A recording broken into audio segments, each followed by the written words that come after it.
নমস্কার বন্ধুরা, কেমন আছো তোমরা সবাই? আশা করি তোমরা সবাই ভালো আছো, সুস্থ আছো। আজ আমি চলে এসেছি একটা নতুন রেসিপি নিয়ে তোমাদের সঙ্গে শেয়ার করতে। আজকের রেসিপি কাঁকড়া মাছের কষা বা কাঁকড়া কষা। এই কাঁকড়া কষা বানানোর জন্য আমি নিয়েছি এখানে কাঁকড়াগুলোকে আমি বেশ ভালো করে ধুয়ে পরিষ্কার করে ধুয়ে নিয়েছি। আর এই কাঁকড়াগুলো ছিল সুন্দরবনের কাঁকড়াগুলো বড় বড় সাইজের ছিল। আর এর ভিতরে না ঘিলু অনেকটা ছিল, কিন্তু ঘিলুর ভেতরে না বালি বালি ঢুকে গেছিলো, যার জন্য আমি ঘিলুটা ফেলে দিয়েছি আর ব্রাশ দিয়ে ভালো করে রগড়ে রগড়ে কাঁকড়াগুলো পরিষ্কার করে নিয়েছি। তারপরে দিয়ে দিয়েছি কড়াইতে তেল দিয়ে এবার কাঁকড়াগুলো দিয়ে দেবো ভেজে নেওয়ার জন্য। কাঁকড়াগুলো বেশ ভালো করে ভেজে নেওয়ার জন্য দিয়ে দিলাম নুন আর হলুদ আর নুন দিয়ে নেড়ে চেড়ে 3 থেকে 4 মিনিট ধরে আমি কাঁকড়াগুলো ভেজে নেব। কাঁকড়াগুলো ভাজা হয়ে গেলে দেখো কাঁকড়ার কালার পরিবর্তন হয়েছে।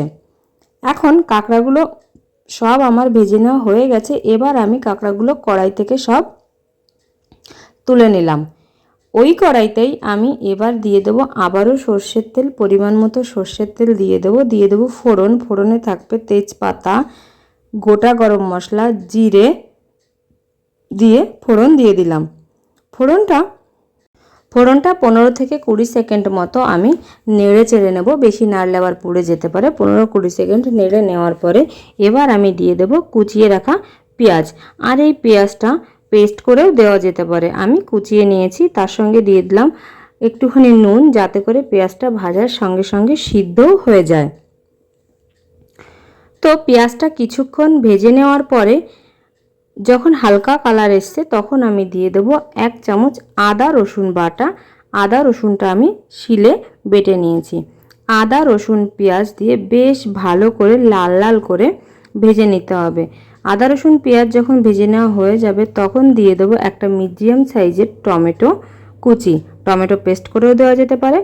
টমেটো কুচির সঙ্গে দিয়ে দেবো জিরের গুঁড়ো, ধনের গুঁড়ো, পরিমাণ মতো লঙ্কার গুঁড়ো আর হলুদ গুঁড়ো।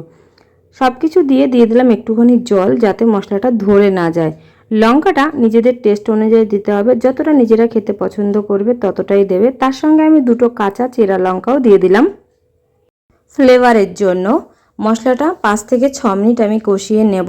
মশলা এবার দিয়ে দেব স্বাদ অনুযায়ী নুন দিয়ে আমি মশলাটা কষাবো। মোট আমি 5 থেকে 6 মিনিটই মশলাটা কষিয়ে নিয়েছি। মশলাটা কাঁচা গন্ধ চলে গেছে। এবার আমি ভেজে রাখা কাঁকড়াগুলো দিয়ে দেব। কাঁকড়াগুলো দিয়েও নেড়ে চেড়ে আমি 3 থেকে 4 মিনিট আরও ভেজে নেব। মশলার সঙ্গে কাঁকড়াগুলো আরও 3 থেকে 4 মিনিট কষিয়ে নিতে হবে, না হলে কাঁকড়ার ভিতরে মশলাটা ঢুকবে না। 3 থেকে 4 মিনিট কষিয়ে নেওয়ার পরে এবার আমি দিয়ে দিলাম গরম জল। পরিমাণ মতো গরম জল দিয়ে দিয়েছি। ঝোলটা দেখো ফুটতে আরম্ভ করেছে। এইভাবে আমি রান্না করে নেব 15 থেকে 16 মিনিট। কারণ কাঁকড়াটা বেশিক্ষণ ধরে রান্না না করলে পরে কাঁকড়ার ভিতরে নুন ঝাল কিছু ঢুকবে না, যার জন্য আমি 15 থেকে 16 মিনিট ধরে রান্না করে নেব। গ্রেভিটাও কমে যাবে, কষা কষা হবে কাঁকড়া। তো 15-16 মিনিট রান্না করার পরে দেখো ঝোলটা কমে গেছে। এবার আমি দিয়ে দেব গরম মশলার গুঁড়ো দিয়ে আমি নেড়ে চেড়ে গ্যাস অফ করে স্ট্যান্ডিং টাইমে রেখে দেব 2 মিনিটের জন্য ঢাকনা দিয়ে। 2 মিনিট পরে ঢাকনা খুললে রেডি কাঁকড়া কষা। এই কাঁকড়া কষা গরম গরম ভাত দিয়েও বেশ ভালো লাগে, আর যদি এমনি খেতে চাও সেটা তো দুর্দান্ত লাগে। দুর্দান্ত স্বাদের কাঁকড়া কষা রেসিপি যদি ভালো লাগে লাইক শেয়ার কমেন্ট করবেন। সবাই ভালো থাকবেন, সুস্থ থাকবেন।